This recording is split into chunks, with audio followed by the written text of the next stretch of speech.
I'm Josh Luciano, and I'm on a mission to meet with other creatives who are on their journey, finding their way to their north.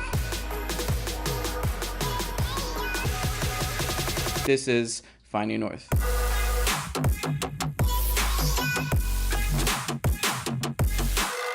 What's going on, creators? Welcome back to the channel, and this is episode 2 of Finding North, and I have with me Vanessa Joy and Rob Adams, and these two are just an amazing couple that are killing the industry right now from both wedding and portrait photography and filmmaking, and I'm hoping I say that right, and definitely Rob can school me on that. There's a difference between people calling themselves cinematographers, maker video people. I don't care. He used to care. He used to care so much. He would fight with me over it. I didn't care because Don't call me a videographer. I'm a cinematographer. It's funny. I didn't care because of ego. I cared more because of branding and trying to create image and trying to create like this. Okay, well, let's change the industry. Yeah. But it wasn't because like an ego thing. Yes, it was. So I always try to at least respect the person, especially when there's a difference between a drummer and a percussionist, right? So it's the same thing when now I'm getting for the past maybe 4 years jumping into the photography side of things, where it's like, are you a portrait photographer or not a portrait photographer? So the same thing goes with video. So now that I'm befriending a ton of just videographers, cinematographers, there's a ton of just terms being thrown out at me, and I'm like, so what do I call you? Because I don't want to disrespect you. So it's good to know that at least it's okay to call someone a filmmaker then. Filmmaker tends to be the more generic term. Yeah. So either filmmaker or just videographer. I mean, videographer applies to anybody who does video. It's nothing personal. It doesn't mean you're a wedding. You know what I hate? I hate being called video guy. Yeah, but ultimately, don't call me video. The matter. Video guy's here. It doesn't matter because your clients are not Googling cinematographer because they probably don't even know how to spell it.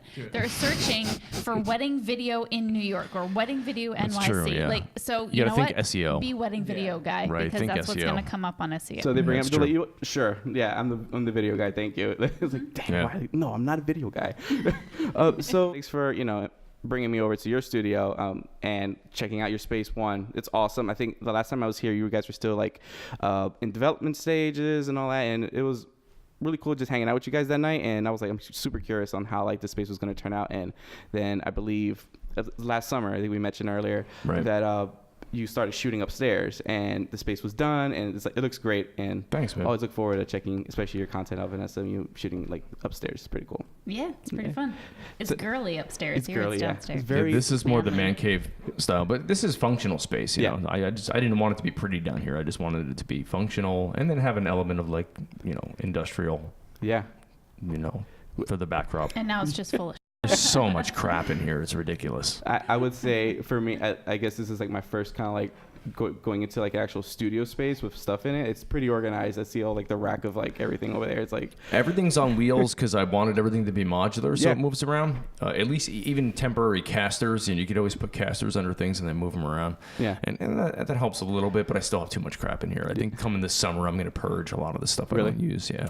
Photo, video, garage sale. Yeah, no, yard totally. Sale. Put a sign out on the lawn. Literally garage sale. Get out of the garage here. So there is a kind of like a meetup every month that happens in Philly called Rough Cuts, and pretty much a ton of people just get together, and a lot of filmmakers actually, and they kind of just show their work. Maybe something's in progress, get live critique, and they just actually had a huge garage sale. It was a ton of just gear for half price off, used gear. That's awesome. That's a good idea. That's a great idea. You just get a bunch of people together, and then what is we could actually swap meet. Just swap meet. Right? Yeah. You know what we could do is we could have an open house and just invite all the area and just lay everything, just lay everything out, and then we just wouldn't be able. We would be banned from buying anything.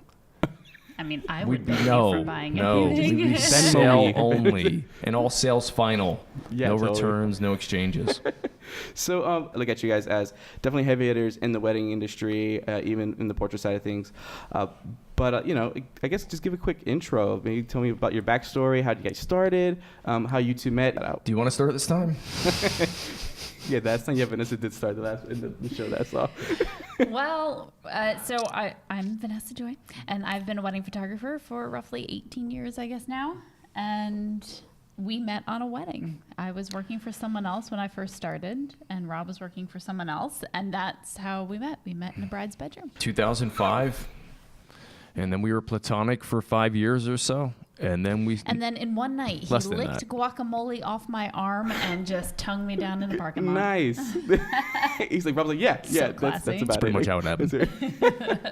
I like how you've evolved in the way you tell that story. Yeah, you used to not even mention the guacamole thing, and then you went to like saying that I licked guacamole off your arm, and now you're saying I tongued you down in the parking lot. Both happened. Yeah. Well, I know, but you're becoming a little bit more liberal in your storytelling, which I like. I just have stopped giving poops. Good. I knew you'd come around with my way of thinking eventually. No, that's awesome. But that's basically how it happened. Yeah. And then we weren't working a lot together. It wasn't until we got married and we started booking a lot of jobs together. Mm-hmm. I mean, more than half, really. It was. 2009, 10, 11, and 12, we shot a lot together. And then 13 and on, we sort of just drifted. I think our studios kind of evolved away from each other. Okay. Mine improved. Yeah, just shut up. This is the thing about being married to Vanessa Joy. Imagine living your life with somebody who's such an achiever. Guys, Russia's calling. Collusion. It's collusion. Now you're colluding with the Russians. Great. She came to me originally wanting advice on starting her own business. Mm-hmm. It's true. And you gave me some of the best advice ever. I gave you great advice. I just didn't stick to my own advice. He just didn't listen to himself. Well, what happened is, I think when 2008 came and DSLRs changed everything, because I was like a run-of-the-mill wedding videographer before then, meaning, video cameras and limited scope in production and what you could do. And then when that came along, it changed everything. I didn't know how to transition keeping business at the forefront. I was like, it's all about the art now. What? I can do what? It's all about the art. Screw business. Yeah. And I screwed myself because I ended up reinventing the wheel all the time to create a product. That was the biggest problem. And that is a problem a lot of creatives have. Oh, big time. I mean, that is a huge thing. Yeah. And I've gone through that myself where it's like, no, I have to elevate my game and be a better photographer. And there's just this competition because, one hand you have to make money and feed your family, and the other hand you kind of have to feed your soul. Yeah. It's very difficult to manage both of them. And, when you've got groundbreaking technology that there is no workflow for yet, you were just diving in. And that's what happened to you. You had this whole new workflow, and it was amazing. Like your style evolved. I mean, it was beautiful. It was creatively a beautiful time for you, but the business suffered because of it, just because there was no workflow. And then there wasn't. And the other element, buries you. The other element of that, I was thrust to the top of the industry. Gotcha. Okay. So all of a sudden, this expectation was there from my peers. Yeah. And it was like, oh, Rob, here's this guy, Rob. He's producing this great work that's leading the charge amongst, like 5 or 6 others in the business. And I didn't know how to handle that. I was like, well, okay, I guess it's all about this now. Yeah. But it wasn't like today where you could start, if I had started a YouTube channel back then, forget it. Things would have been completely different. Yeah. If I had the foresight that like Gary Vaynerchuk had. If we only knew Facebook and Google stuff. Yeah, right. Yeah, it was more like if I had just started a YouTube presence. But now it's totally different. But it took me years to recover from that, and I'm finally now at a point where backlog is caught up for the most part. Yeah. We're thinking of things from a dollars and cents point of view and not running the business based on art. I want the work to be artistic and beautiful, and I think it is. But I'm not trying to break any barriers. But you and I suffer from this same ailment where once boredom. It is boredom. So like once we can't speak today. Once you have to do your vocal warm-ups. Oh, we didn't do that. Can I have a straw, please? No, we suffer from the fact that once you get everything in order, we're like, ooh, we have 6.5 spare minutes a day. Yeah. What business should we start now? Like, what can we do? Yeah. Or it's more like this. I'll look at my work from 2 years ago. Okay. And at the time I thought it was great. Now I look at it and go, this is so bad. This is so bad. I don't want to, I actually went through and made private all my old wedding videos on YouTube. Yeah. I'm like, I don't want anybody seeing these. It's not representative of my current brand. So I suffer from like having to rethink my style and then trying to, I don't want to like completely blow it up and then make it hard for editors to keep pace, but I do want it to be soul fulfilling, like you said before. Do you find it a little bit stressful going through that process? Like before it was more like business, and then it's like there's the art side of it. Now it's like Now I want to kind of refine it. It's like a tipping of the scales because, you get busy, you get business centric, and then you get art centric, and then you realize you're neglecting one or the other. And finding that middle ground is great, but then that's where the boredom sets in, right? So then you go with the artistic side again, and then the balance happens all over again. Yeah. But I've started to find a solution, by the way. What is Final Fantasy. Because now she's got a hobby now. I do. Really? I have Final Fantasy? My hobby is back. I mean, I played Final Fantasy 7 through 10-2, that little sequel one. And then I couldn't get into 12, so then it went away. So then I didn't have, our other hobbies aren't like you can just do them whenever.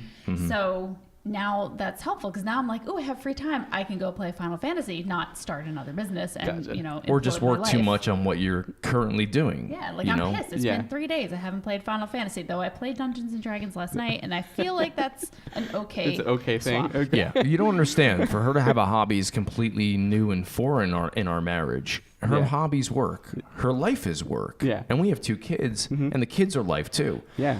But both of us, I started working out like crazy. I started going to the gym, and now I'm getting on a nutrition plan that's going to blow me up for 10 weeks. And I'm going like Chris Evans, Chris Hemsworth on this crap. I'm just doing it like that's Wolverine.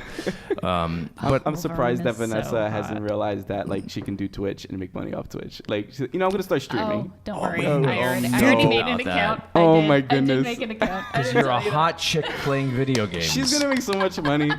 Dude, it's not even a joke. It's like a whole different brand. Like, who's Vanessa? So guess what? She's a gamer. You did start another business. You did start another business. You're gonna monetize your Twitch channel. Yeah, nice. She's always thinking. Oh man. She's always we're live right thinking. now, guys. We're streaming.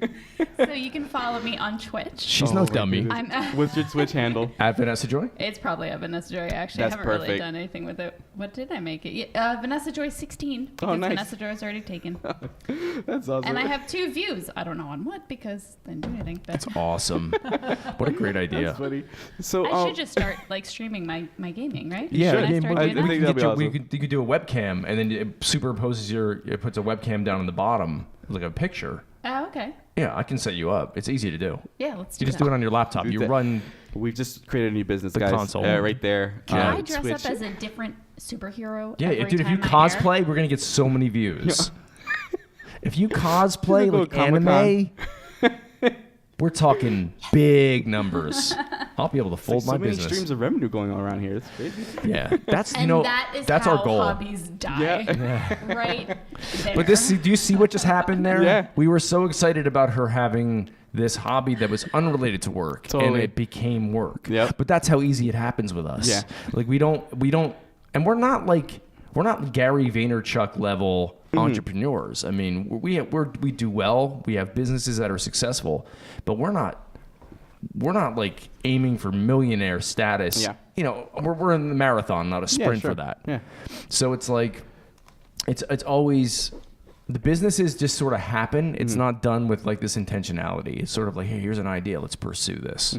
Now, do you see yourself diving in deeper into YouTube? Because I know Vanessa has Breathe Your Passion, which is awesome, by the way. I've learned a ton of stuff.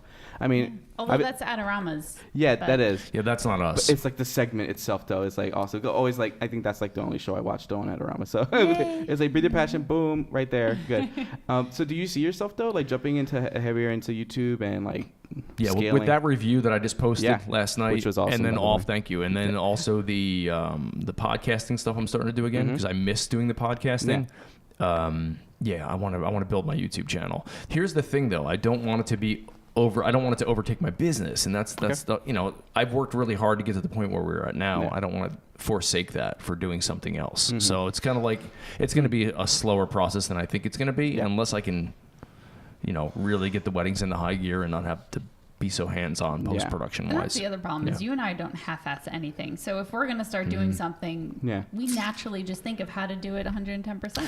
Right. Like production value for YouTube videos. I mean, I could easily just turn on my phone, turn it sideways and make a YouTube video. No, I got to set up a GH5 and 2 flex panel lights, and I got to make sure it looks good. Lighting, and all that good the audio is perfect and pristine, and then my B-roll looks good. It's like if I don't do it like that, I'm not happy with it, and I feel like I'm chinsing the audience. Yeah, see, I'm good with my phone. And a Westcott light. Right. There you go. Boom. Clamshell. Yeah, I think I'm going to tailor down my expectations for that because the content is more important. Like again, Content is Vaynerchuk. king. Content is more important than the production value. It's funny that you said that because I was talking to Manny Ortiz. I think you guys met him. Or I know him actually. Do you know the story of the first time I met Manny? I saw the photo.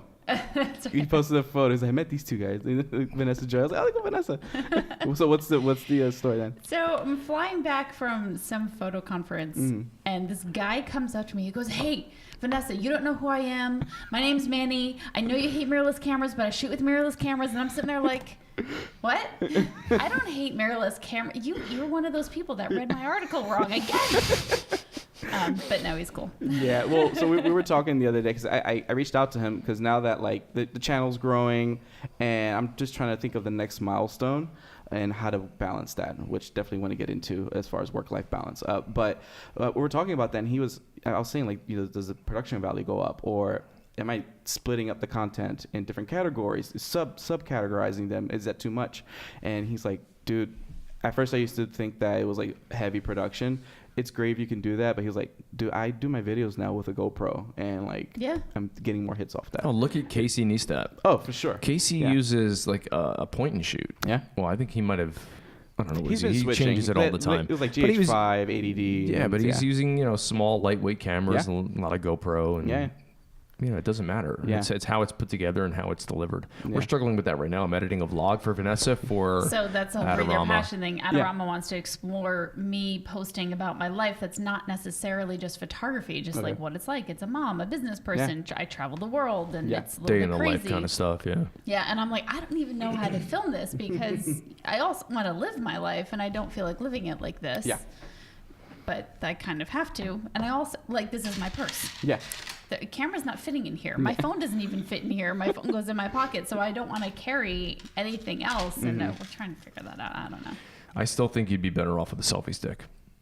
God, that's so obnoxious. You should get the 360 and I'm in New York camera. all the time, too. Like, and I make fun of people with selfie sticks. Yeah. So it's like, kind of might have to adapt in an episode or two, maybe. To test it out. What is that Ricoh that just came out? That new 360? Yeah. Yeah, but a 360 camera is not going to suit your needs for vlogging. Oh, for vlogging, no. Like if you wanted to add something like Casey does that too, like where he's going through an airport or something like that, and he's like, it's just cool shot. It's cool shot. Yeah, B-roll, cool shot. Yeah. So I definitely want to touch something that you just like what we've been talking about, and it seems as though it's a good way to segue. It's work-life balance. You have kids. You guys are married. Yeah. Family. Yeah. And correct me if I'm wrong, but you're two separate businesses. But sometimes you guys do work together. Sometimes you don't. For the most part, you don't. From what I remember, something like 20 or 30% of our jobs are together. Yeah. Yeah. So how do you guys manage that? And let's start from like I guess the beginning. Like, once you guys are married, and both of the businesses are I'm assuming at that time it's taking off. It's going off like this. How did you guys first see the issues that were happening between work-life balance, but then how did you guys kind of adapt to it and made it better? And then when the kids came involved, like came into the picture and all that. It did not happen that orderly. No. It so all right, when we first got married, we already had the businesses, so they were already two separate entities. We talked about merging them. We decided that wasn't a good idea. Okay. They grew independently, and here's the thing: the challenge was the fact that a lot of husband and wife teams are working on one entity together. Like we know a lot of husband and wife teams, and they're all working on one company together. What a dream that would be for you. No, I know you don't like working alongside me. I mean, she does, but not in the sense of running a business together. No. Gotcha. But we'd like to collaborate. Yeah. But there's too much ego happening here. Okay. There's too much, and it's not like ego in the sense of arrogance. It's more like both of us do not like to be micromanaged. That's exactly right. Yeah, I was actually going to mention there's not a submissive one here. Okay. Yeah. Right. So I'm not going to be submissive to her. She's not going to be submissive in a business sense. Yeah. It's not happening. So when we had these two businesses separately, it's so much more work because it takes all of her time and it takes all of my time, but it's not two of us sharing tasks. Okay. It's all of us with our own tasks. That takes a lot of effort. Yeah. And then kids came into the mix. We'll a start little bit before later that. on. So when we first got married, I was still a Spanish teacher. Gotcha. So it was You're going me. way back. Yeah, it was me. But that was, think about like our life balance. But that was for such a short waking up in the time. morning. It was, probably like 6 months maybe. But it was me waking up in the morning, going to work, coming home. I would be so mad every time I came home. Like he'd be home all day in my mind because I didn't work from home yet and I didn't get it. She had no idea. He'd be home all day and I'd walk in and no one had even gotten the mail. I'm like, really? Like, you're home all day. You can't get the mail? Yeah. Now I get it because I don't even get the mail now. If there are checks in there, I go get it. Yeah, for sure. But now, so it went from that and then I quit my job. And then I have to say, out of our marriage, I think we've been really good at sharing household responsibilities, even from the very beginning. Like everything's always been, 50-50 or 100-100 if you want to be one of those people. So that part of balance, Yeah, she's never had to ask me to do anything. Yeah. And, we kind of fell into like certain roles. Like I actually love to cook. So if I'm here and I will cook. I actually enjoy meal planning and all of that stuff. I hate taking out the garbage, and he does too, but he'll do it anyway. So he's really good at it. So it's that kind of stuff. And then we're both pretty good at like the ebb and flow. So, right after I gave birth for each one of our babies, he had to go shoot destination weddings. So that's it. I'm not going to cry. I mean, I may have cried about it. Very hormonal postpartum, but The brownies helped. The brownies helped. But, we know how to like suck it up and just do what has to be done for our life at that time. And like right now it's you, because I'm traveling like crazy lately and he's just, here with the kids, and that's just what we have to do to get through what we have to do. So we don't have a balance, I wouldn't say, but we're really good at ebbing and flowing. That's cool. I actually like that. We're good at compensating sacrificing, and then there's a give back. So she'll come home for being gone for a week, and I'll look at her and say, I gotta get away. Yeah. I'm going to Atlantic City for a day or two. I'm just gonna go watch the UFC fights. I'm not gonna be going to strip clubs or anything. I'm just gonna go down. I'm just gonna go hang out. I just need a minute. I just need a minute. She's like, go. Yeah. Not this. I just got home. You're gonna spend time with me. It's not like that. Our time when we spend together, we try to make it more like quality. We'll plan a trip. Or we'll, just hang out at home. It's different.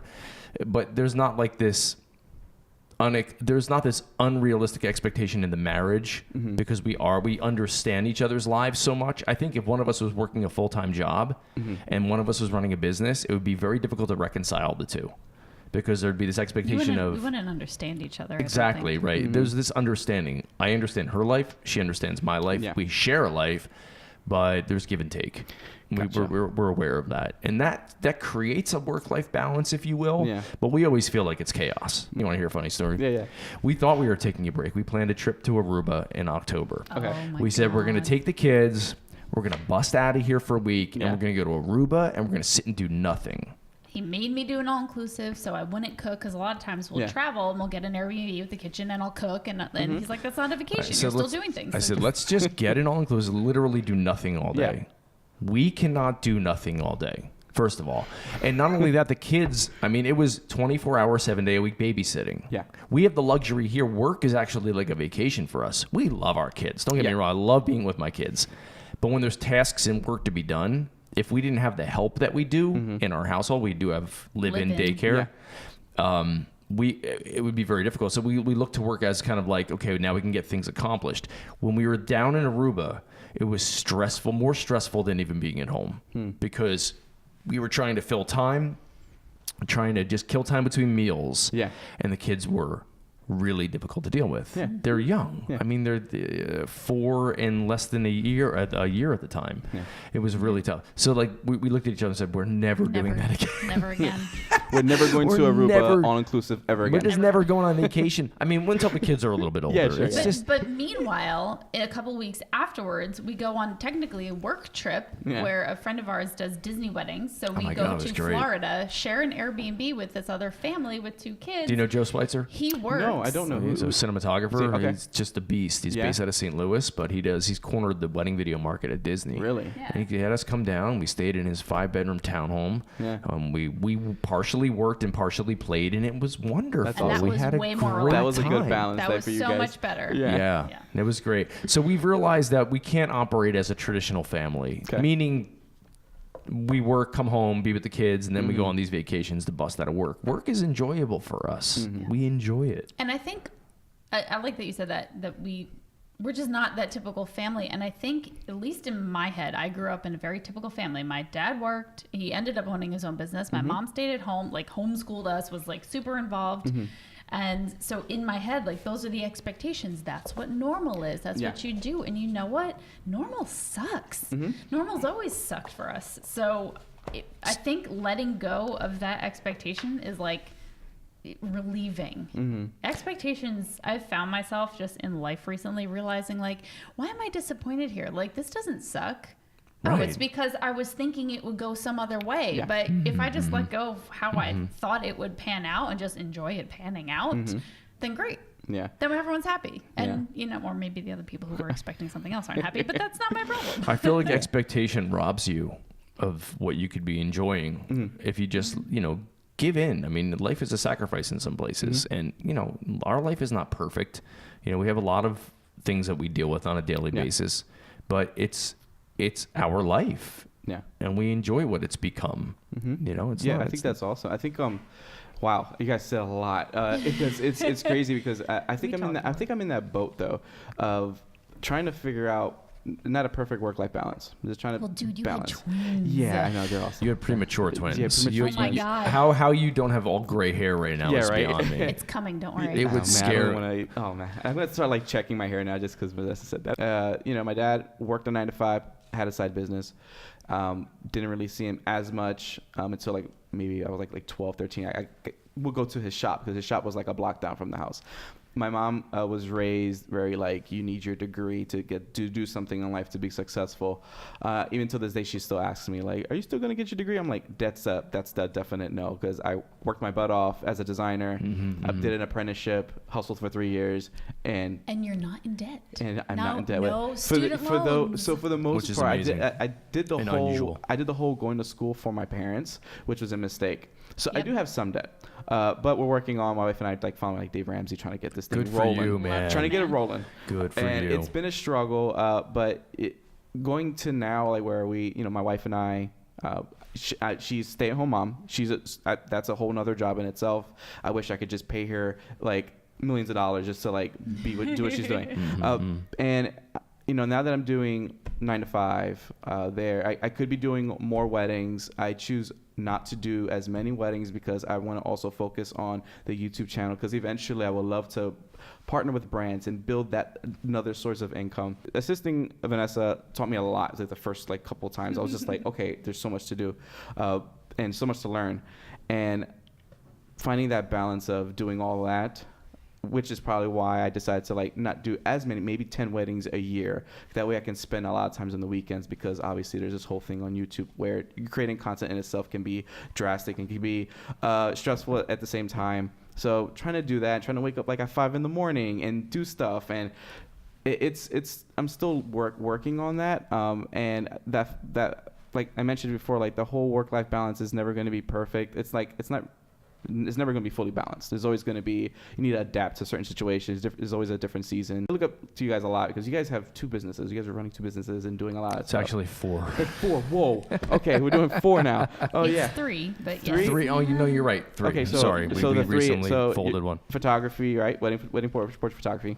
Do you consider the headshot also a separate one? See, that's what I was counting. No, it's just under the photography. Okay. I look at it as photography, video, education. Education, Gotcha. right? Yeah. Yeah, that's an education. So it's totally like a whole different. I mean, I think, and that's multifaceted, and plus you have a lot of experience too being a Spanish teacher, right? Yeah. Like just like being able to communicate. I'm still trying to figure out, like, there's so many takes that I have, like when I'm shooting a video, I'm like, welcome. Oh man, that's not the right way to say it. How do I teach this from a person who's still learning? I think that's the challenge. But for the most part, to tie into that whole work-life balance is like trying to not to do as much so that my wife doesn't feel stressed in a sense of like when I'm there, I would love to just be there. So I try to spend as much time as I can, do maybe less videos per month, do more quality, better content, and spend time with the kids and Lily. Is your wife working too? No, she's so it's just us. So she's there all day. There have been moments where it's like she would break down, and it's like, Josh, you're here, but you're not here. But I understand what you're doing, so it kind of like I have to like reset myself and say, okay, Josh, like shift things around. I'm still learning how to like shift things around so that I that she still feels that I'm present and I'm there and giving her that quality time. Yeah. So yeah, it's like an ongoing thing. So it's like, do you want to win 2019 Husband of the Year? Totally. Let me tell you how you do it. How you do it? Walk into your house. Okay. Go up to your wife. Mm-hmm. Take the babies out of her arms or baby, mm-hmm. and say, both go, go. Okay. Go.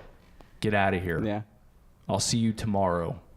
Give her a full 24 hours to do nothing, with no expectations, with nothing to do with the kids. Mm-hmm. Nothing. Just give her that time and do it every month. Yeah. Do it once a month. Yeah. Because if you're gone as much as you are, nothing feels better than when that person comes home mm-hmm. and is like, I got this. Yeah. Yeah. And as a stay-at-home mom, you don't feel any, I only know from not my personal experience because I'm not a stay-at-home mom, but my friends always tell me, like, you lose your sense of identity as a solo human being. It's true. So once a month, even if it were like for 5 hours once a month, mm-hmm. where you can just be like, no, you are not literally attached to 2 other human beings. Yeah. It's huge because you have to like remember how to be alone. There's a mm-hmm. mental aspect too. Now, when the kids start talking and you're communicating, you're not trying to hush crying, but you're communicating verbally with a 3 or 4 year old.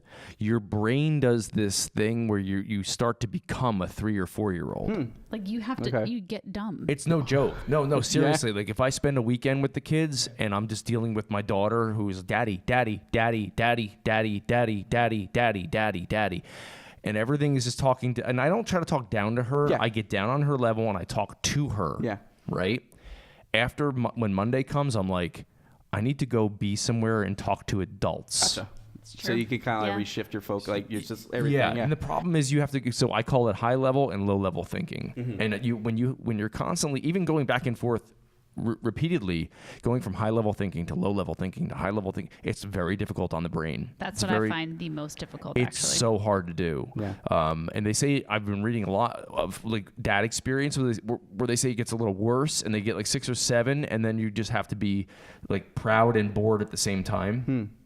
And just dealing with your child and just being with them, and then you have to go off and do like a podcast or a business meeting where you're like you need to be on point mentally. It's really tough to do. Yeah, I can't imagine. I mean, especially for Vanessa, especially when I was at Shutterfest, like 2-3 Shutterfests ago, when you were speaking about done is better than the perfect. That was to me was. Oh, when I was pregnant. Yeah. You were pregnant at the time? I was pregnant during that. I did not know that. I was so sick. I was so you were crazy sick. I think you remember mentioning that you weren't feeling so well. This is at WPPI or Shutterfest? Shutterfest, yeah. It was like the first one. I was like, this is awesome.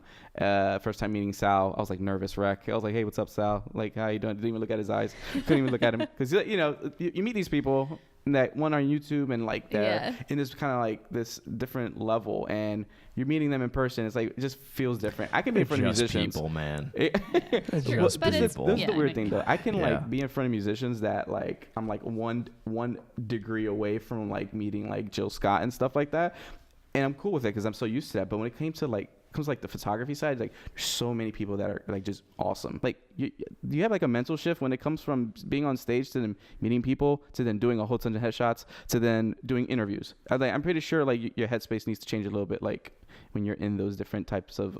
It is, but thankfully, whenever I do stuff on stage, at least I try to make it an extension of myself. Yeah. So I'm okay with that. Going from talking to people, and again, it's all like high level thinking. Yeah. My problem is like what he was saying, the high level, low level. So if I come home and, I'm just sitting there doing dishes and stop hitting your brother, stop drooling. Oh my God, I got to clean up that, whatever you just did. Yeah.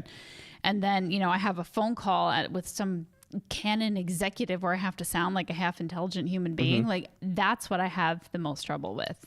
Wow. This also shifting from anything from work is fine because it's all here. It's when I have to do up and down, up and down. Gotcha. This is what makes it even harder because this becomes a bridge between those two mental states. Okay. So what happens is you're now on a low-level thinking plane, being at home with the family, right? But this allows you to be a high-level thinker.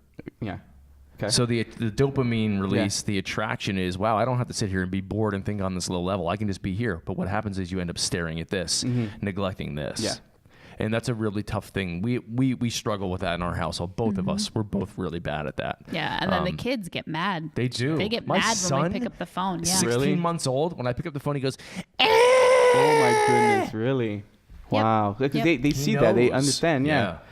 Wow, that's interesting because the girls grab the phone regardless because now they're getting used to like seeing things. But I did have a conversation with my wife about like when they get older, like even like now, like when we're together, like kind of just put away the phones. And she's called me out a few times on it because again, just used to like, I have a notification and I want to like reach out to someone to connect with. Let me do that now. Let me get that out of the way instead of just saying I could just like do it later. Yeah. There's no rush.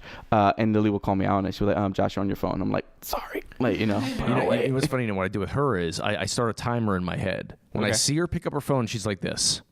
I'm just counting. Okay. And then if she puts it down in a reasonable amount of time, I'm like, it's cool. Okay. Because I understand she's got things to deal with and handle, and I don't want to be like, babe, put your phone down. Yeah. I don't want to be like that. Yeah. But if I notice she's Not doing to mention, it, half the time it's like, oh, we need shampoo. she's shopping. That's Oh, wait, we got to do the grocery It's shopping. true. Instacart, right? She, Instacart, you guys- she sets the Instacart orders, but she also does like, she's just dealing with it's household life things that she's on her. But then I can tell there's other times where I see the blue text bubbles. I'm all right. Yeah. And then if it happens too long, I'll say something. But I try not to be like too. You can tell the kids will let you know. Gotcha. They will let you know. Okay. But I don't want it to myself be for like this. the kids have to let us know. Okay. We need to be more like Yeah. cognizant of our behavior around them. I think also we tend to just forget because we're so deep involved with, everything we do is around social media or emails.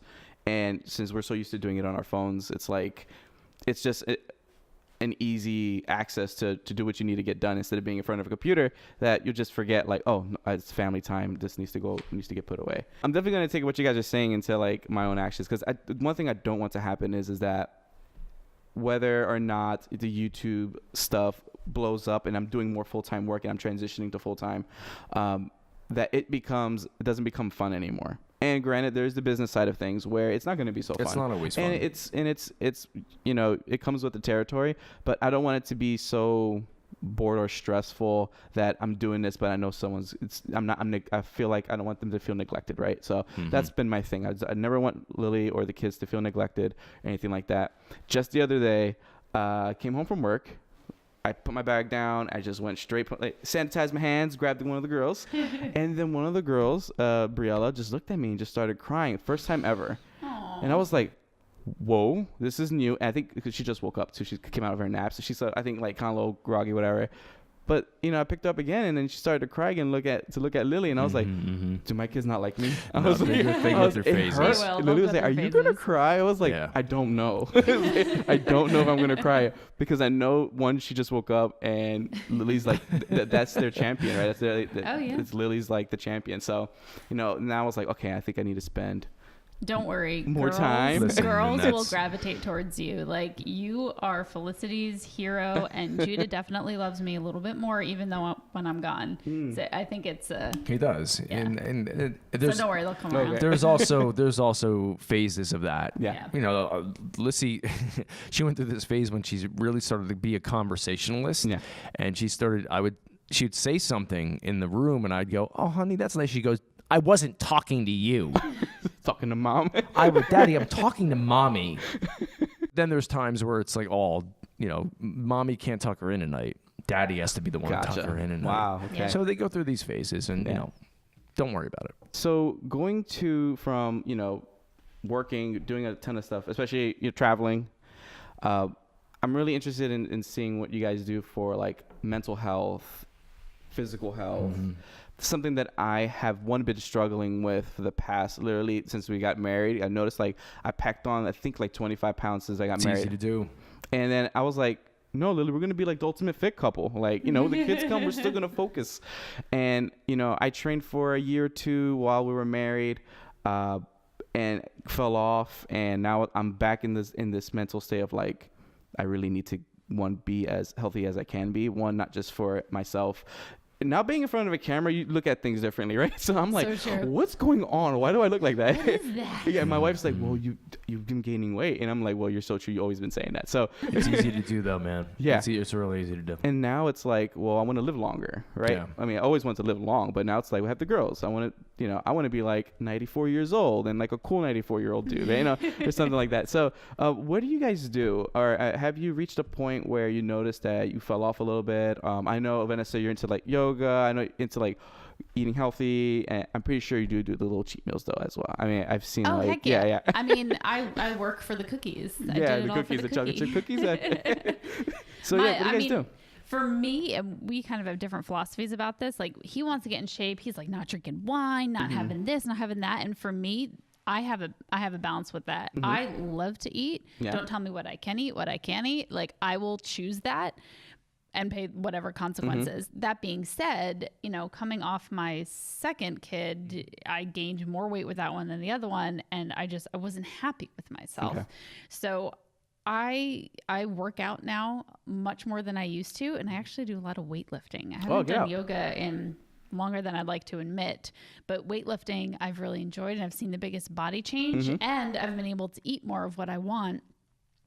But, you know, we both don't eat like crap. Like, we don't buy things that have a lot of sugar. We don't eat fast food. We don't eat processed foods for the most part. We don't eat, you know, we eat clean. Yeah. But it's not like, I don't think to myself like, oh no, I can't have that. I think, ugh, I don't want that. Yeah. I don't want to feel that way. I don't want to feel uncomfortable in my own skin. I don't want to look at myself and be disgusted. I want to feel comfortable in my clothes and happy. And you know what? We live by the shore. I want to put on a bikini. Yeah. So she works out to maintain. Yeah. I work out for gain right now. But this is not like the no drinking wine and stuff. That's not permanent. That's like I'm on a progression right now. I want to reach a certain goal, and then I can go back to maintaining and things like that. But all you have to do is go back and watch our first Creative Live, and you'll see how different I look. He is a chunker. I was probably at my heaviest then. I was around 230 pounds. Yeah, and I'm 6 foot. Yeah. Doctor looked at me and goes, "You're obese." Yeah. I'm like, "No, I'm not." Doctor goes, "You're obese on paper. Yeah. You need to lose this weight, or you're going to die early." Yeah. That's what he said to me. He goes, "You've terrible genetics. Your family has terrible genetics. Go lose the weight." Yeah. And I was like, I gave him the middle finger, and I walked out and I continued my lifestyle. Yeah. And then she got pregnant. It was shortly before she got pregnant, actually. But I dropped. I went on it wasn't even a starvation diet. It was a depression diet. Oh. Okay. I fell into a deep depression. Yeah. Went through some really tough stuff, and lost 35 pounds in like weeks, like 2 or 3 weeks. Yeah, that's totally not. It was unhealthy. Yeah. I dropped and I got really thin, and then I got obsessed with staying thin. And I was like, I got to be skinny, skinny, skinny. I dropped down to my lowest was 162. Okay. Which for me is really skinny. For 6 foot. Yeah. And then I started thinking, okay, well, you know, I'm borderline like male anorexia here. Like looking at myself and having like a complex. If I gained even like a little bit, I was like 9% body fat. I was like, this isn't healthy either. Yeah. So where's the middle ground? And then I started exercising, you know, I used to be into weight training, and I got back into it. So I was getting back into weight training, and the mental state that I'm in when I leave the gym, nothing else makes me feel like that. That's true. Nothing makes me feel like that. So I'm 4 to 5 days a week out of 7 days, 2 recovery days. If I miss a day, I instantly start to feel my depression start creeping back in. Yeah, like I didn't get a chance to exercise this morning, and I'm like, I hate myself right now. Yeah, and so I made a sacrifice in my workday. So first of all, I've come to 2 rules in my business, in my life. I don't edit more than 4 hours at a clip. Ever. Okay. I will not sit at my computer for more than 4 hours at a clip editing, and I don't work more than a 6-hour workday. Weddings not included. Okay. So my day generally starts at 10. By 3:30, 4 o'clock, I am on my way to the gym. and I don't sacrifice that for anything. And sometimes it's like, no, we got to go do that. No, I'm going to the gym. Like, I'm doing this. I need this in my life. Yeah. It's become my hobby. It's become my mental booster. Yeah. It's become my mental health regimen. Yeah. And I'm sticking with it. Yeah. Like, because I've never felt so good. I've never been in the best shape. I'm in the best shape of my life right now. So like, this is not changing. That's awesome. It's like a positive habit change. It's a lifestyle. Yeah, for sure. So I think I asked you this, Rob, earlier, but there's a guy named Matt D'Avella. Have you ever heard of Matt D'Avella? It sounds familiar. So he's like the director of the movie Minimalism. That's on Netflix. I have, yes. And I actually got a tweet from him. I tweeted at him. I've been like trying to not stalking him, but like trying to build a cool relationship and like liking his stuff. And I sent him a video, kind of just introducing myself, and he actually liked that. I responded back, and we just been communicating. He has this thing called a habit challenge that he started doing on his YouTube channel, and I started it, totally failed. And I was like, what's going on? Why am I failing? And it's reversing the bad habits, where it's like not working out versus now I need to work out, or waking up at 5:30. The one positive thing I think that has turned out within that 30-day challenge was that waking up at 5 a.m., which was weird because it was like not used to doing that. But I failed all these. I decided to, instead of taking one challenge, I took on like 4. I was like, I'm going to work out 1 hour a day. I'm going to read a book a month and like stuff like that. And I failed because I'm so used to that specific schedule. But the positive outcome was waking up at 5. And I think who's been helping me is my girls. So they've been like, cool, I'm just staying up and that's it. And it's working. Clock. Yeah. So now I want to create these positive habits, not just for myself, but for my family. 2 weeks ago, I felt a little weird in a sense of just feeling tired. And I was like, this feels weird. The other day, and this is where it's kind of like, I'm so glad we're talking about this. I started to get headache, like a tension headache. And lately I've been going to bed, and I'm so used to doing it, but going to bed like at 2 a.m. to wake up at 6 every day, to work 9 to 5, to then do everything you need to do. I was like, to my wife, this needs to stop. Like I can't do that. Like, if I'm sacrificing my sleep to try to do a ton of stuff, I don't think that's the best way to go about it and be successful. So what we started to do was, trying to go to bed at 11:30 still feels weird. I got sick last week. I had like a little stomach. The whole family caught like a bug, and it was like the first time ever. I was like, this is not amazing at all. So I went to bed at 10. And I woke up and I was like, whoa, totally different vibe. Like, I was like, should I be doing this? And but we feed the girls at midnight, like they're midnight feeding. So maybe we're going to start like doing like 11:30, 12 o'clock, maybe feed them a little bit earlier to then go to sleep earlier. But I have been in this, I'm not scared of, because I'm not dying or anything like that, right? So, but I want to change these habits to more positive habits. And that's one thing why I always wanted to speak to Rob, was because I did see the first Create Out Live video, and that was the first time after Googling who Vanessa Joy is and seeing that Create Out Live video, and then I was like, who's this guy Rob? And I was like, oh, cool, they're married. And I was like, oh. And then seeing earlier than the recent videos, I'm like, whoa, Rob totally changed his how he looks, like Tom Cruising right now, like straight fit. and then that's, I was like, I want to talk to Rob and bring him on because for that, specifically for that, because I know you did a whole change. It's obviously that you've decided to take on working out, but I'm so glad that you mentioned the little bit of the dark side behind it, because I don't know if sometimes it takes a very negative outcome to turn things around. Sometimes it does. Sometimes it does. And I'm pretty sure everyone somehow goes through something like that. I think for me, it's been more like, I don't want to be tired. Right.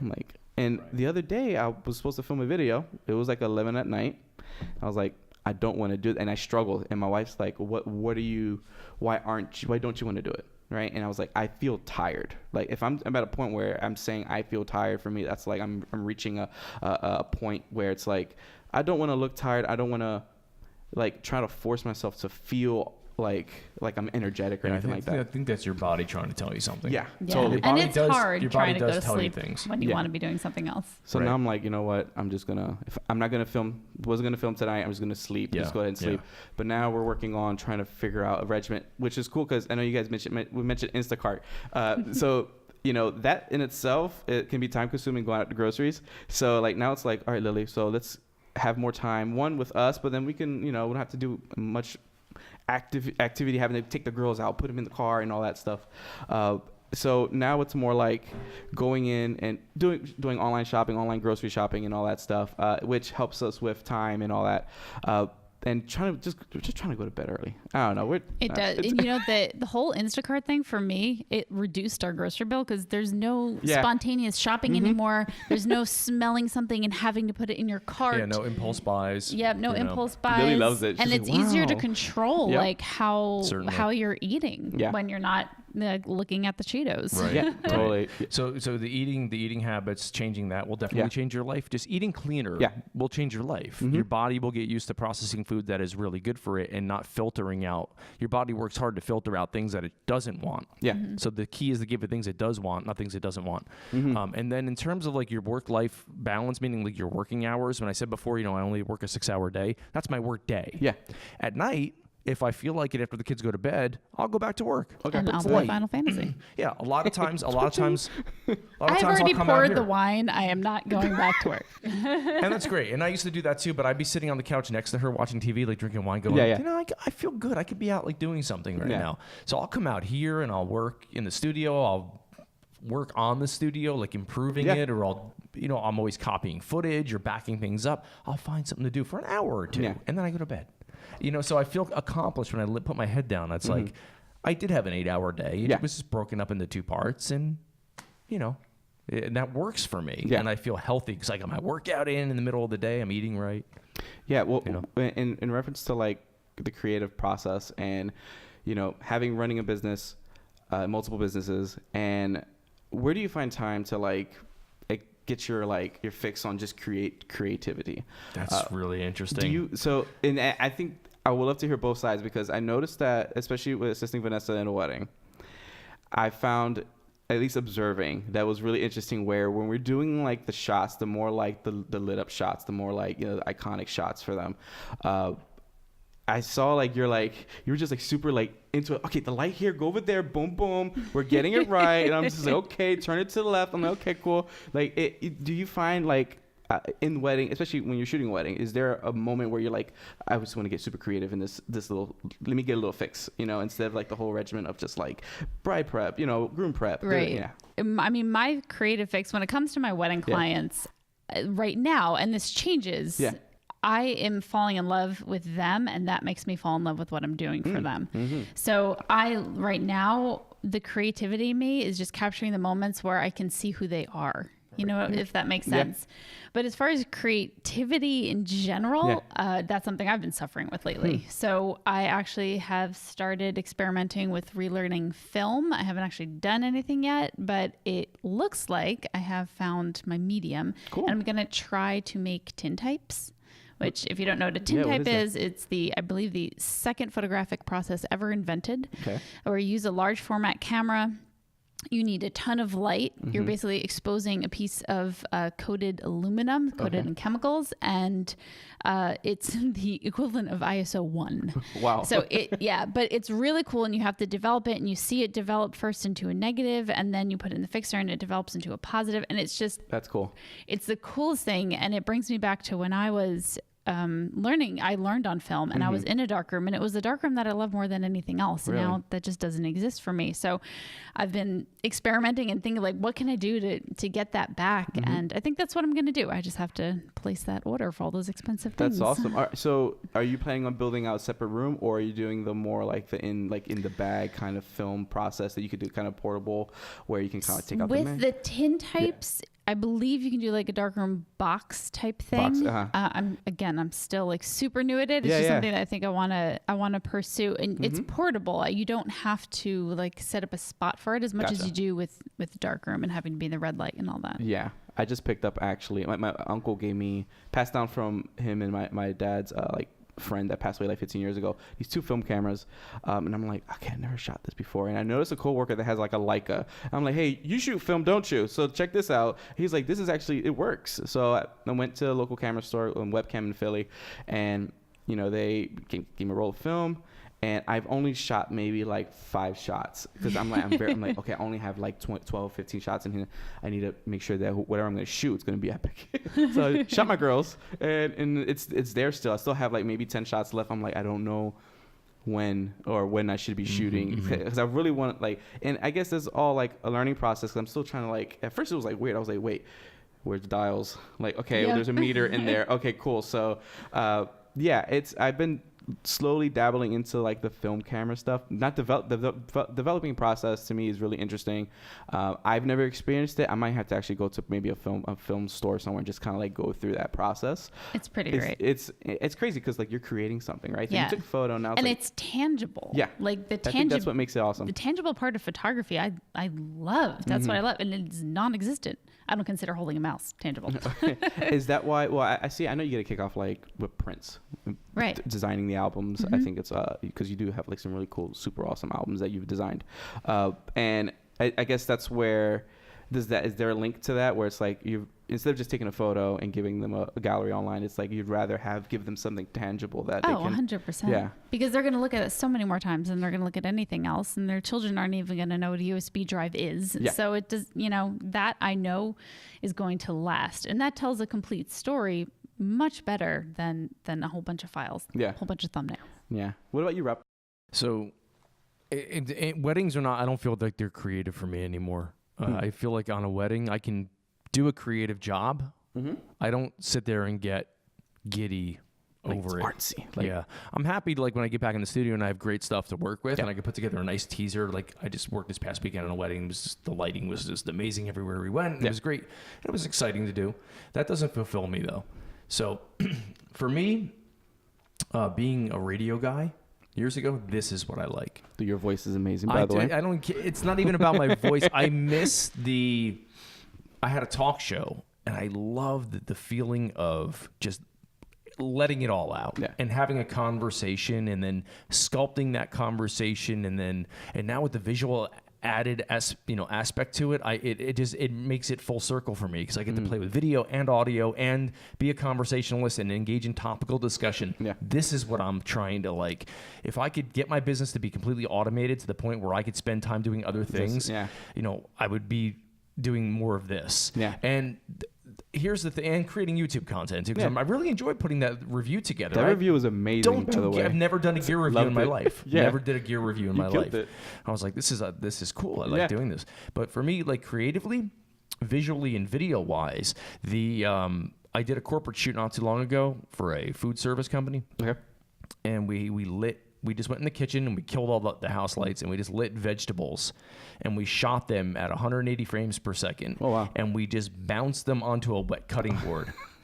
I never had so much fun shooting video in my life. Okay, I'm not going to lie. I thought those were stock shots. I did not know you took those. No, those are my shots. No, those are Rob Adam filmmaker cuts. Vegetables. No, we did that. I did not know that. Yeah, no, we lit that. We lit that. We used the flex panel lights, and we used two Felix and 2 flex panels. Nice. Or three flex panels, and we lit the board, and then we cross lit so the splash of the water would be lit when it came up. That's awesome. It looks amazing. I mean, it took us like a half an hour, but it was so much fun. Yeah. And we were just throwing vegetables. Yeah. But it's just like give me a problem, let me solve it. With video, that's fun to me. Weddings, I'm like 22 years, man. Yeah, and there's, I feel like we've climbed the rope, rung the bell. I'm like, what more can I really do? And I see guys now doing some amazing stuff with wedding film. I'm like, that's awesome. I have no desire to try to top that. Yeah, no desire to try to top that. Is it because you've been in there? You've been in that. You've done it already in a sense, right? Like. Kind of been there, done that, but it's also like that would be taking it to a whole other level where I feel like it would be counterproductive to the reason of being in business. Yeah. My business is my income. It's where I'm making money and stuff. And I kind of see it as if I start reinventing my process, it's just going to take away from that. What I've worked so hard to build as a business, as an income stream. So I'm like, I don't really want to mess with that anymore. Let's find something else. Yeah. Let's find something else to do that will bring me money, revenue, but also be different. Yeah. Give me something else to work on. Well, I'll tell you one thing, that video that you released, that you did an awesome job. And thanks. I think if you go full blown, like if you keep doing it, you're gonna kill it, bro. I like it's the good. YouTube it's thing. awesome. Did you put Adorama affiliate links to I your was going to gear? ask you about that. I could still add them on there. Totally Yeah, you should. Yeah, I can do that. Sure. Dude. Yeah. That's I'm learning. Like Yeah. I've watched other people do it, and I've seen how they do it, and I'm like, yeah, I understand the process. I haven't put my ducks in a row and actually thought about doing it because. See, and this is what happens. She's a great motivator, and she's also telling me how to do things correctly from a social media standpoint and how to maximize it. But still, my first priority is sitting behind me right now, and Alina's killing it for me editing, and I want to make sure the wedding business stays up and up. I don't want to neglect this for the sake of doing something new. Yes. So it's a balance there. I want to make sure that we stay on top of this. Yeah, I have a friend named Eli. He's a great, awesome portrait photographer. Does a lot of like off-camera flash stuff, and he started about maybe a year ago. He had about 1,000 subscribers, maybe like a little over a month ago. I called him because then I randomly saw he jumped from 1,000 to 4,000. And he's like, Josh, I really don't know how the heck I'm doing this. I'm only posting like maybe 2 videos a month. But the details in his videos, the tutorials and how he's expressing himself. He's a teacher, which I think that helps. It helps so much. I'm going to have to take like a Skillshare course on how to one, speak to the camera to be able to engage with an audience when it comes to tutorials and all that stuff. But he breaks down, he's super detailed, and his composure and the way he's speaking, it's not boring. And he just noticed like a crazy spike. He's only doing 2 videos a month. He's just like, crazy. Maybe I should start doing more. I was like, you should maybe want to think about doing more from an algorithm standpoint, once a week kind of thing. But I was like, but don't do too much that you're going to kill yourself. You're not going to have fun doing it. Overexpose yourself. Yeah. I think there's that's easy to do. Unless you're a guy like Gary Vaynerchuk again, because he just like and he has a team. But people are hungry for him. They want more of him. Yeah. Like in Casey too, they want more of that. If I put up a video every 2 days, people would be like, "Shut up, Rob. It's enough." It's weird because enough of this guy. We have to kind of do that for those that are starting off. Like, there's this thing where you push as much as you can to get that algorithm going. But then I'm still thinking of the sense of like, well, yeah, but if you 1 out of 4 videos is actually makes sense and it's the best piece of content, like where's that line drawn? Like, where it's like, I rather shouldn't have done those 3. Should just kept this one. Put it out there, let it ride out for a week, do another one. And I guess just finding kind of like your flow of things rather than just punching a bunch of stuff out. And it's like, well, I think you have to throw everything against the wall until it sticks and see what sticks and then go with that. It's different for everyone. I was always very like, when I came back into YouTube, I was like, okay, I got to do one. Like every day I got to try to shoot and vlog. And now I'm like, wait, I'm not vlogging. Yeah. Like daily vlogging, whoever can do that, I salute them. You don't have they're not working on anything else. They're not working on anything else. Yeah. Right. So I'm like, I took out the vlogs. I will only vlog if I'm going to like an event or a special trip that related to the main piece of content, which is the shoot or something like that. Yeah. I know for a fact though, you're going to kill it, bro. So I totally rang that bell. I hit that little bell icon. So when I get it, share. Awesome. Thanks, man. Speaking of social media, and we talked about a lot, which is crazy because this episode, it's like I feel like I want to like run the whole thing, and instead of cutting it, like I mentioned before. But there's just so much valuable information, I think, and this is the 2nd episode. This is a little bit more open, which I like. I like this flow more rather than just trying to have like I think structure. I hate a structured podcast. They're boring in my opinion. So he freaked me out when he said that earlier. So I was like, oh my gosh. So let's see. How do we break this down? It's so boring. Watch Joe. Why do you think Joe Rogan has 4 to 6 hour podcasts? It's just flowing. It's just a conversation. Yeah. It's dudes sitting around talking. Yeah. Like he brings on these New York Times reporters who I can't stand because they're ultra liberal. But I'm just looking at them and I'm like, this is really interesting. Like I actually want to hear this person's side of things. It's not because it facilitates a calm, rational discussion as opposed to, well, let me just ask you these 10 questions and then you give your responses and I'm going to rebuke you. Mm-hmm. It's more like, hey man, let's be 2 people and have a conversation. I love that format. I love it. If you were to, going back into your podcast side of things, what type of content would you want to push out more rather than just wedding stuff? I don't want to talk about wedding films all the time. I don't think, first of all, I don't think it's that interesting. Mm-hmm. No offense. Yeah. I don't think it's something that you can talk about for an hour on end. It's such a subculture, too. And it's such a niche. And I would rather talk about what's going on. Being creative, finding creative outlets. Yeah. Topical discussion, meaning what's current events, but not newsy per se, how it ties into things, life balance, mental health, physical health, just it all relates. If we're all, if you and I are both filmmakers or photographers and we both have families and we both lead chaotic, crazy lives, there's a lot to talk about there, more than just photography. Yeah. There's a whole entire lifestyle to talk about.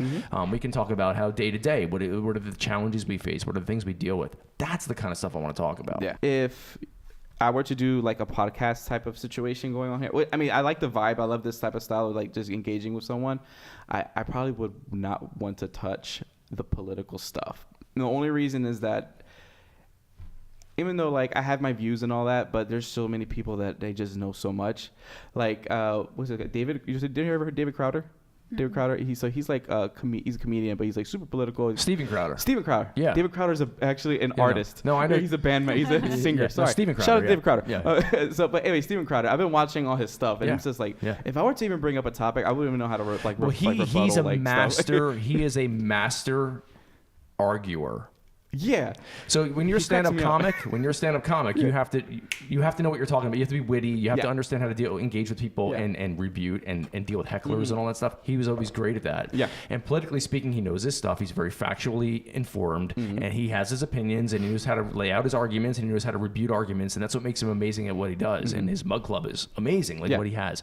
But you know, if you don't agree with him, he'll come off as, insane. Yeah. Same thing with like Alex Jones. Like, totally. Alex Jones is a little off the deep end. He was a Joe Rogan too. But even Joe Rogan's very middle of the road, I think, politically. I think he leans a little bit more left. But yeah, I agree with you. I don't want to get into political discussion just because it isolates your audience, I think, so much, because not everybody's open to hearing both sides. Everybody wants to go to, like Bill Burr says, I want to go to imright.com and I want to listen to only things that support my opinion. Yeah. So I don't want to get into that too much. I would rather just keep it, let's not get too political. Yeah, that's cool. Yeah, I think those are the type of like podcasts that I think I would listen to, or like even start a conversation as a podcast type show, because I'll be like, look, dude, I really don't know how to even rebuttal that. Like, I'm so sorry. Like, I don't want to seem dumb or anything. Like, then you look stupid. Yeah, then you get in over your head. Like, hey man, I have twins. Before we actually close this off, one thing I want to talk about really quick is like social media, and Rob and I had a conversation about this earlier regarding his social media tactics, and like maybe like he's not doing it as much as he should be. Right. So I want to hear both sides though, for sure, because I know, Vanessa, you're like hardcore, especially on Instagram and on the tubes. I'd like to see like how your flow is. What do you go about thinking as far as strategy goes when you're putting out, for instance, a Breathe Your Passion episode, or also what you're doing for your personal work as well? So it's hard for me, at least on Instagram or all social media, because I have two major audiences. I have my couples that are getting married that I very much market to, and then I have the creatives that follow me. So I have to make them both happy and be appealing to both. And it's very difficult, even just in hashtag generation for things. So I want to make sure that they're finding me on both sides, and I don't want to isolate one or the other, because I don't want to be one of those people that's just an educator and I'm not actually doing it, because then I feel like you're become irrelevant very quickly. So, I experiment a ton, and I do have one of my girls, she manages social media for me. Collectively, I'm letting her know what to do, and she's executing it, and we're both evaluating it, and she's creating a lot of the content. Right now, Instagram is my focus, because that's where both creatives and couples are. So that is where I personally am. Everything else is kind of fluffy. And I post in my feed, the actual feed, every other day now. And I've found more success with that. And the stories, that's multiple times a day. Gotcha. And if you want to know what's going on in my life, like that, look at the stories. Yeah. It's a combination of the stuff that she's posting that's like intentional, and swipe ups and stuff that I'll post. Like I just, posted about the podcast. Yeah. No, that's awesome. Yeah. But it has to happen. To me, you have to have a social media presence for being a creative, being an educator, being a small business owner. It needs to be there. And it's probably one of the top things that I spend effort and money on. That's interesting. Rob, what about you? I don't do it nearly as much as I should. Yeah. But I've had good success recently in just cultivating and curating my Instagram. I'm also getting a lot more leads through Instagram. Nice. A lot more brides are seeing my stuff there. If you look at the analytics on my website, they're down, and my Instagram page is up. Yep.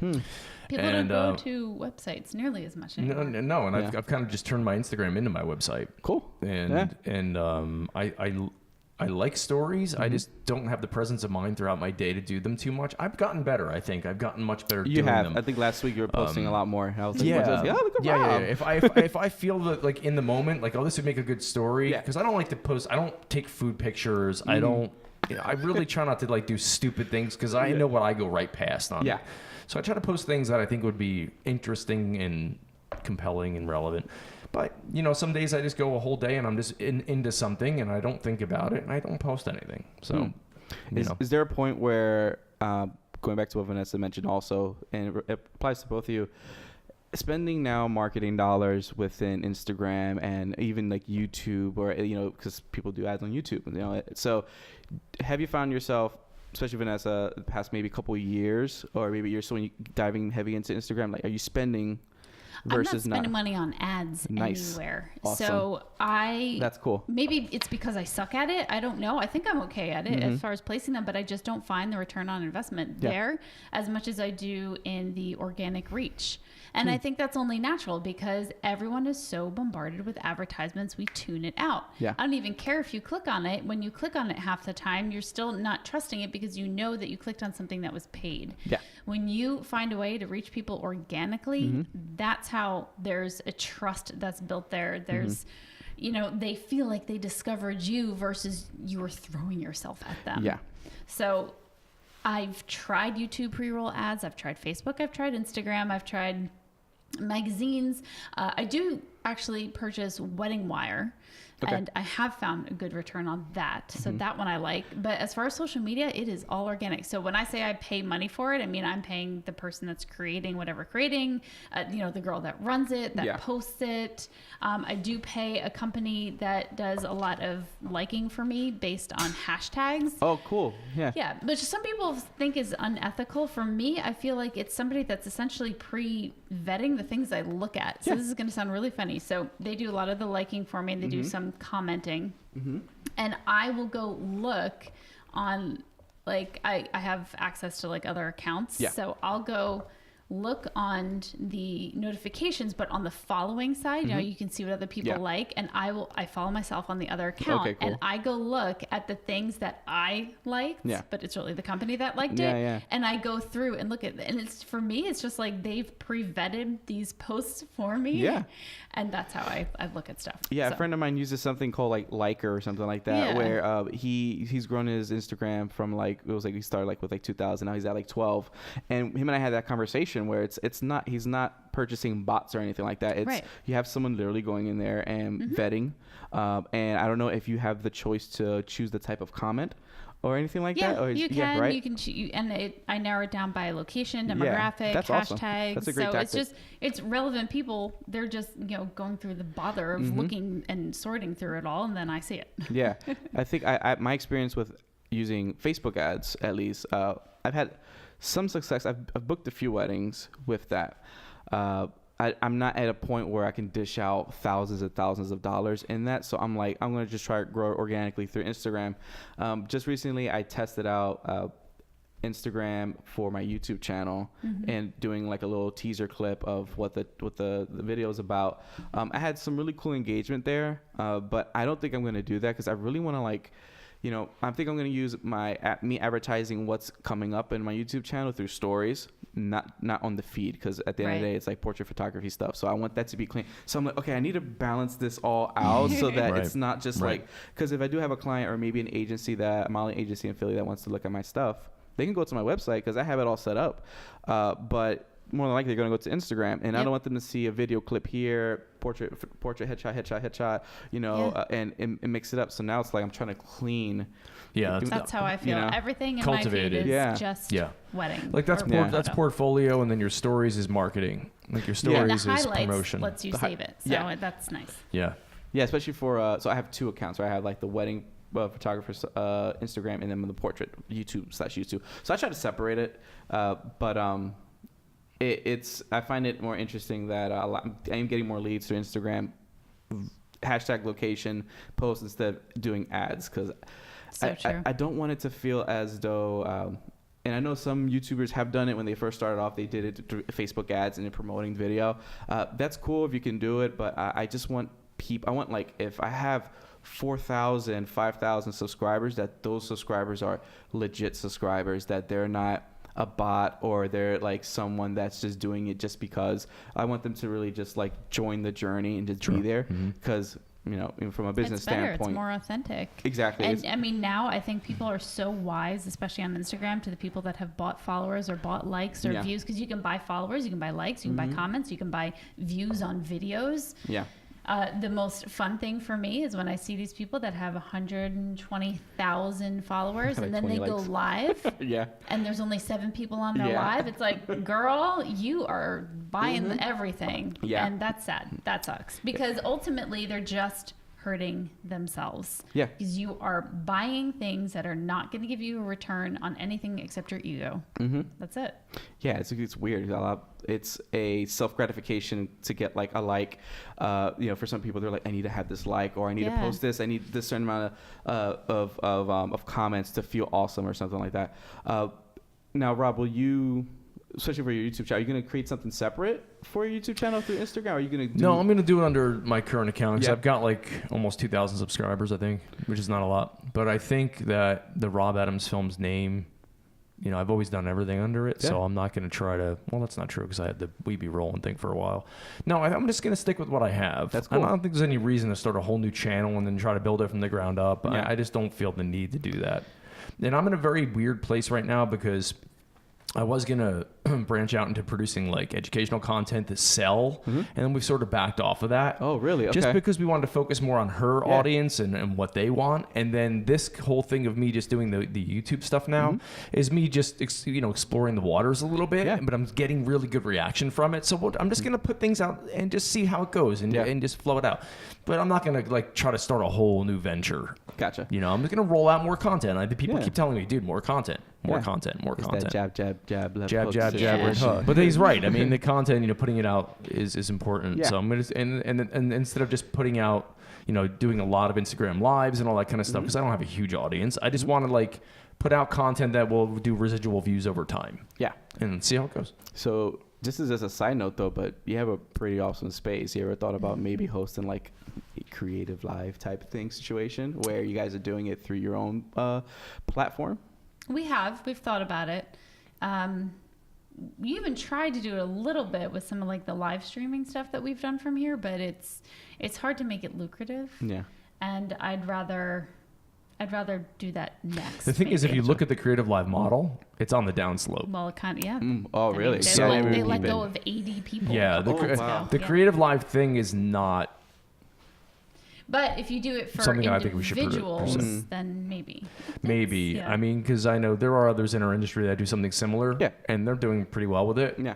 I wouldn't say it's a huge thing, but I don't know. I think that we're more focused because we have the support of Adorama, and they want content from Vanessa. That we're happy to produce the content for them, and you leverage their audience, in a good way, not cool. Take advantage kind of way. Yeah, no, it's awesome. But and give them good content, and then that will springboard us, we think, to other things. Yeah. It's something I actually mentioned to Rob earlier outside of before we even had this started this conversation. What I like about Adorama is that they are focusing a lot, not just on products, but they're focusing heavy on the education side of things. To me, hands down, I think that's awesome. I know like B&H does a lot of selling. I haven't even seen an episode of some sort of education type of content from B&H. I don't know, maybe they're working on anything, I don't know, but what I like about Adorama is the fact that, they're giving an outlet for creatives to really do their thing and educate, and I think that's pretty awesome. And I think that's what really drew me, especially with Breathe Your Passion, because I was like, what the heck is Adorama? I'm telling you, this is like first time, this is when I'm first getting into like gear and understanding stuff. And I'm like, cool. What is Adorama? How do you even pronounce it? Adorama? So yeah, I think that's awesome that they're doing that. How long have they been doing that type of content? I mean, they've been doing it for a while. Mark Wallace is the one who started Adorama TV years and years and years ago, but it wasn't until the past 2 years they've really grown it. I don't know if they've hit 1 million subscribers yet on YouTube, but they're darn close if they haven't. And there's a new woman that's been there for maybe a year and a half now, 2 years, Mary Irene, and she's heading up the content development, and she's just done wonders for it. That's awesome. I've so enjoyed working with them, and I love Adorama, and Rob said this to me the other day. It's probably because I love underdogs. So, I mean, B&H is great. I know the people there too, but to me, like, Adorama just has my heart, because they're working hard. They love it. They're a bunch of, like, half of them are like just tattooed crazy creatives, and I like that. Like, I like that kind of environment. So I believe it was at Photo Plus when I was walking with Manny and I bumped into you. You ran into me, Seth, and Daniel. Yes. So when I saw Daniel, I was like, that's the guy on Adorama. And I was like, him too. And I was like, I don't want to be that guy to be like, hey, I see you guys on YouTube. But those guys I watch a lot, and I'm like, oh, that's awesome that they're there and they're accessible. You know, walking around, you know, it's those type of expos. I think it's awesome. That was a good first experience. I mean, aside from Shutterfest, but going to something like that where it's in New York and I know there's a bunch of other creatives that are there, and then just seeing other people from Adorama, I was like, oh, that's awesome. It's cool. I was playing Dungeons and Dragons with Daniel last night. That's nice. Where is Adorama located? Is it It's in North Jersey, right? No, it's Manhattan. They're Manhattan. 18th. Adorama? 17th, actually. Oh, okay. 18th, sorry. 18th. Oh, snap. Yeah, they're down near the Village. Yeah, between 5th and 6th, I think. Right? Oh, and it's like, it's a regular store, correct, right? Yeah, it's a retail store. You can walk in. They hold events there too. So last night, right before Dungeons and Dragons, Daniel was actually teaching, and they live stream it to YouTube and Facebook, but you can also be right there in the store. That's cool. Yeah, I know my buddy Jesse Rinka was there. Yes, he was there a couple days ago. Yeah, he's awesome. I always like every time you see you, Rob, Jesse's work, I always comment like I just want to throw my camera against the wall because it's just like it's like awesome stuff. Like I feel that way too with some people. Yeah, there's some people I see and I go, oh god, I suck. Like I don't. When somebody tells me I'm good, I'm like, no, you don't. No, you don't even know. When my wife saw the clip that Rob made using the Panasonic was it SL the SLR. SLR, yeah. I was like, Lily, this is awesome stuff. She was like, wow. It looks like a movie. He's like, yeah. It's like, oh, it's cute. I was like, it's not cute. It's amazing. So I was like, man, like it's crazy the stuff that you guys put out, and you know, thank you for hanging out with me in your place. I mean, it's pretty awesome. I'm still trying to work on this whole segue of like stopping the episode. So let me know in the comments below if you have any suggestions. But, thanks for having me here in your studio. It's great just collaborating with you guys in this and giving me the opportunity to interview you. And yeah, hopefully we'll do something like this again at some other point in life when maybe the girls are like this high. Yeah, you got to get the kids together, man. When they can run the camera. They can run a camera. Yeah, that'd be awesome. That's what we're doing. We're breeding a behind-the-scenes crew. Yeah. We're breeding a production crew. I can totally see my daughter Briella getting into like the creative stuff. She's been with me when I'm editing video, and she's been watching. She's been like this. Yeah. And like she's very attentive, and Briella's more like. She likes to dance. That creative space, like she likes to dance and go like this. So like I feel like she's gonna be the more artsy one. But I'm so excited to see them grow and kind of like see how they develop and all that. But yeah, thanks for having me. Of course, thanks. Thanks for doing this, man. And this video is not sponsored by anything, but shout out to Panasonic for the awesome footage. And Rode. Yeah. If Rode would like to donate a Procaster to me, I'd be very, very willing to accept it. Those are awesome, actually. Those are I want one I've so heard bad. about that. Yeah. He's like, I've had my finger on that button a couple times going, it's in the cart, and I'm going, No.